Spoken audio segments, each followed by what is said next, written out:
नवरात्रि का पर्व हिंदू धर्म में विशेष महत्व रखता है, जहां मां दुर्गा के 9 दिव्य स्वरूपों की उपासना की जाती है। इस वर्ष शारदीय नवरात्रा 3 अक्टूबर से शुरू होकर 12 अक्टूबर को समाप्त होंगी। नवरात्रि में मां दुर्गा का आगमन डोली पर हो रहा है, जो शुभ संकेत माना जाता है। इस बार मां अपने भक्तों को आशीर्वाद देने के लिए विशेष रूप में आ रही है। आचार्य पंडित रामचंद्र शर्मा वैदिक के अनुसार नवरात्रि के दौरान मां दुर्गा को प्रसन्न करने के लिए मां की आराधना कैसे करें। आचार्य पंडित रामचंद्र शर्मा वैदिक ज्योतिषाचार्य।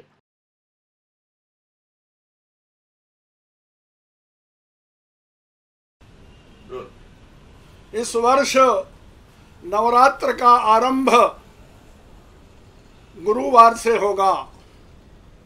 हस्त नक्षत्र और ऐन्द्र योग में भगवती माताजी डोली पर सवार होकर आएगी और भक्तों का कल्याण करेगी।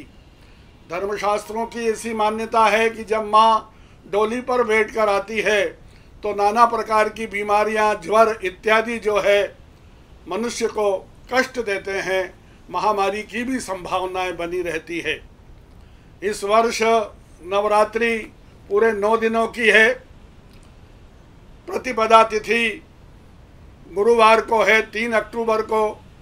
वहीं जो है तृतीया तिथि 2 दिन तक रहेगी और अष्टमी और नवमी दोनों 11 अक्टूबर को रहेगी।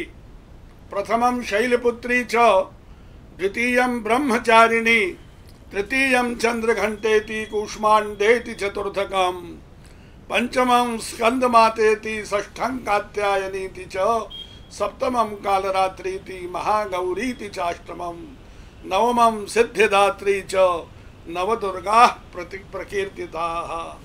3 अक्टूबर गुरुवार को प्रातः ब्रह्म मुहूर्त में देवी मंदिरों में मां की घट स्थापना होगी। प्रातः 6 से 7:30 बजे का समय घट स्थापना के लिए बड़ा अहम समय है। वहीं प्रातः 10:30 से 12 का जो समय है वह भी घट स्थापना के लिए चंचल का मुहूर्त रहेगा। उसके साथ ही अभिजित मुहूर्त, देखिए घट स्थापना में ब्रह्म मुहूर्त और अभिजित मुहूर्त का बड़ा महत्व होता है।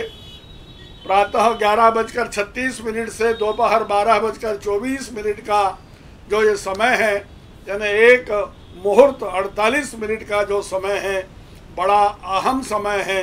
इस शुभ मुहूर्त में माँ की घट स्थापना करने से माँ का आशीर्वाद प्राप्त होता है और धर्म, अर्थ, काम और मोक्ष चारों पुरुषार्थों की प्राप्ति होती है।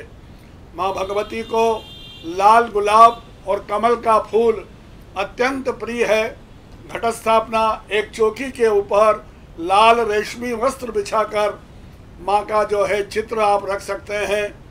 चांदी की मूर्ति माँ की रख सकते हैं, अथवा जो भी मूर्ति आपकी हो वो ईशान कोण के अंदर पूर्व और उत्तर दिशा के कोने में माँ की मूर्ति रखकर घट स्थापना करना चाहिए। घट स्थापना में जवारों का विशेष महत्व है। उस दिन जवारों का शुभ मुहूर्त में रोपण करना चाहिए। अखंड दीप साधना करना हो तो अखंड दीपक की साधना भी करना चाहिए। ऐसा दीपक जलाना है जो पूरे 9 दिन जो है माँ को प्रकाश देता रहे। नवरात्रि में महाकाली, महालक्ष्मी और महासरस्वती की साधना है, दुर्गा सप्तशती के माध्यम से की जाती है। दुर्गा सप्तशती में 13 अध्याय हैं और 13 अध्यायों में 700 महामंत्र हैं। दुर्गा सप्तशती वांछा कल्पद्रुम है। जो नवरात्र के अंदर दुर्गा सप्तशती का पाठ करता है, माता की कृपा से उसे सब कुछ प्राप्त हो जाता है। यदि आप दुर्गा सप्तशती का पाठ नहीं कर पाए तो माँ के नवार्ण मंत्र का जाप 108 बार प्रतिदिन करना चाहिए। ओम ऐं ह्रीं क्लीं चामुंडायै विद्ये, इस महामंत्र का जप करने से घर में सुख, शांति और समृद्धि बनी रहती है। इस वर्ष नवरात्रि में माँ डोली अथवा पालकी पर सवार होकर आ रही है। निश्चित रूप से सावधानी का समय है। नाना प्रकार के ज्वर जो है, नाना प्रकार के बुखार जो है, जैसे डेंगू हुआ चिकनगुनिया हुआ और अन्य जो है बीमारियां लोगों को कष्ट पहुंचा सकती है। अपने को सावधान रहना है। प्रतिदिन माँ को गूगल की धूप दीजिए। घर के अंदर जो जीवाणु और विषाणु जो है वो निश्चित रूप से नष्ट होंगे और माता की कृपा आपके ऊपर बनी रहेगी। निश्चित रूप से या देवी सर्वभूतेषु मातृरूपेण संस्थिता नमस्तस्यै नमस्तस्यै नमस्तस्यै नमो नमः। माँ का स्वरूप जो है अत्यंत जो है प्रभावशाली स्वरूप है। नवदुर्गाओं का स्वरूप जो है ये शैलपुत्री से चालू होता है। 3 तारीख को 3 अक्टूबर गुरुवार को माँ शैलपुत्री का पूजन होगा और 11 अक्टूबर को महाअष्टमी और महानवमी है तो महागौरी और सिद्धिदात्री का पूजन इस दिन होगा।